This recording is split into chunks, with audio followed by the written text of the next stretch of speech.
He's got his arm around your future bride, and he's saying, baby girl, I love you so much. I'm always gonna be here for you. Your eyes are so beautiful. And she's like, oh, you're so sweet. And he walks her home, and he sits her down on his couch, and he's like, hey, baby girl, you feeling fine? Because you looking fine, you know. She's like, stop. And I said to the guy, I was like, dude, I go, you know what's going on that couch, don't you? And he was like, yeah. And I go, I said, that guy, he's emotionally manipulating your future bride into giving him oral sex, trying to make her think that if she gives him that, he'll like her more when he's just using her more. I go, does that bug you? And the guy was like, ooh, gross. No, I don't care. And I was like, really? Does it bug you at all? He looked at the floor and he's like, no, I don't care. And I go, what if it was going on right now as we speak? That guy doing that with the woman who'll kiss your children goodnight. Does it bother you? The guy was like, the guy next to him in class was like, I'd be ticked off. And the guy's like, what? And I said, see, it's pretty easy. If you don't want some guy going there with your future wife, it's a good place to draw the line as well. And this is not a condemnation of any of us. It's a calling to all of us of a better and a deeper kind of love. And I'm not going to stand up here in front of you guys and say, you men in the audience, you guys have to be like me. Because it's a joke, it's a lie. If you're a guy and I'm a guy, we're identical. Look in your heart, same thing as mine.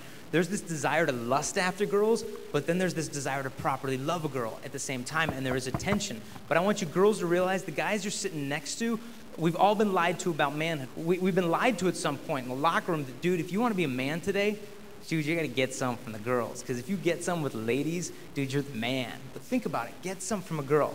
Getting some sounds like a couple of like 7th graders, and they sneak into a convenience store and they shoplift like Jolly Rancher candies, you know, and then they like run into the parking lot. They're like, you know, they run funny because they're all disproportionate because of puberty. You know, their feet are too big and their knuckles drag.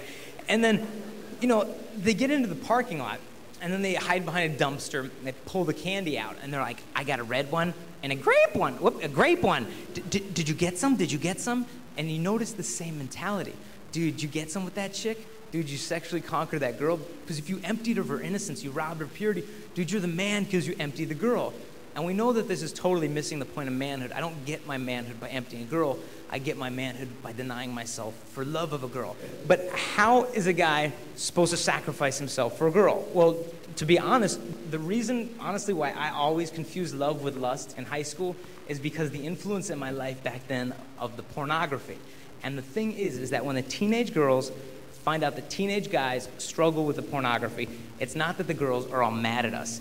They just feel sorry for us that we can't relate to women in a more interesting way. Because as a guy, the pornography as a guy is the perfect way for a guy to shoot his future marriage in the head. Because it trains me that girls, they're things to be used for my kicks. She's got to be constantly sexually available, physically flawless, and when you get done bored lusting after, you go to the next fantasy, and it's no big deal at all because you can judge the value of a woman by how much lust she generates in me. And we would laugh it off. And I'm sure there's some guys in the audience, and in their heads right now, they're thinking, dude, whatever, I got some porn on the internet, and I got some Maxim magazines, it's not a problem, I'm not getting anyone pregnant. And while he laughingly tries to think it's not a problem, but almost desperately try to convince himself, what happens to a young guy is he gets emasculated. Emasculation means that when a young man is robbed of the ability to be masculine. And pornography flips that backwards, so we men learn to sacrifice and empty the girls for the sake of ourselves, and we miss the whole point of manhood. And in high school, we would totally laugh it off. We're like, dude, who cares? I'm not getting anyone pregnant. It's all good. I'm not killing it. I'm not hurting anyone.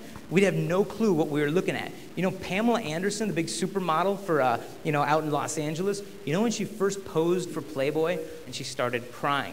She finally pulled herself together and they took the nude photos. That when you're looking at porn, you're not looking at just some naked body. You're looking at the corpse of a woman's heart. But we would laugh it off, saying, dude, I'm not hurting anyone. We don't realize how much we're hurting ourselves. You know, Maxim magazine, it's a new smutty magazine they have for guys. You know, Maxim magazine has paid computer companies up to $20,000 a pop to generate fake cover models. I'm not saying she's airbrushed. Her legs are fake. Her face is fake. Her breast is fake. The whole woman is completely computer generated. So we as guys are trained to expect our wives to live up to this impossibly perfect fantasy. And where does this leave our brides one day? I had a friend, and he basically assumed, dude, who cares? I'll throw the porn away when I get married. I'm getting married in a few months. Then you can have sex whenever you want. It's all good. And the guy was divorced in 3 months.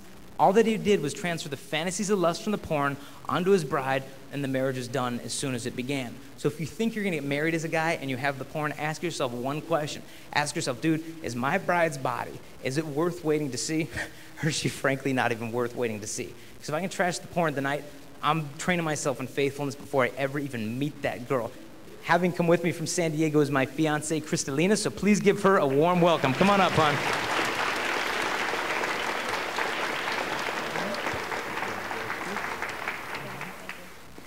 Good morning, everyone. Okay, now, I'm coming from a completely different angle than Jason here. When I was about a sophomore in high school, I had my first serious relationship. And after a while of dating, we thought we were in love and everything was great. And slowly, we started to get very physical. And slowly, the pressure started to set into the relationship. And he said, well, girl, if you really love me, if you truly love me, you'd prove it to me. So I needed advice. So I went to my girlfriends and I said, well, he kind of wants to do this with me and he wants to do that.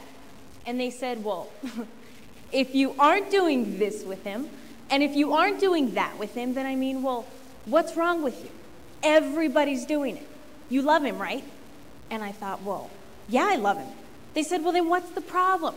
So at the age of 15, I lost my virginity, thinking it was going to cause this huge, great emotional bond between us. We were going to be on cloud nine and so in love.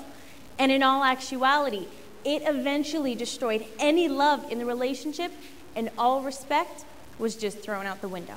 Because if I couldn't even respect my own body, how was he supposed to respect it? And after a while of dating, it seemed like he didn't want to spend time with me anymore. He was basically spending the time with my body. Now, when a girl is being used, she knows it. She knows it in the depths of her heart. She may deny it, she may ignore it, but she knows it, and I knew it. And after a while, we were constantly fighting. He was cheating on me, and we broke up and went our separate ways. Now, I will never forget the day when he walked away from me for the very last time. And as he walked away from me, all I could think about was that guy's taking something with him that never belonged to him in the first place. But I can't get it back, right? What's the point? It's already gone. So there I was in the cafeteria talking with my girlfriends.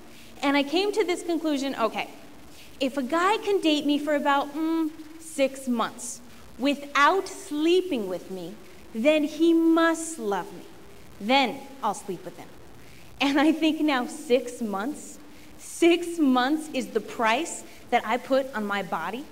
If he gives me just a little bit of that time and just a little bit of that attention, that's the definition of love. And I carried this mentality all through high school. He was the first guy that I slept with, but he wasn't the last, because it starts a vicious cycle. And after a while, I was pretty deep into it. Now, I'm not standing up here pointing my finger at you guys, saying, you guys, you're the problem. No.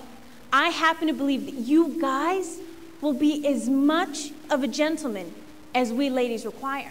Now, I wasn't acting like a lady back then, nor dressing like a lady back then. Therefore, they didn't feel the need to rise up and act like a gentleman around me.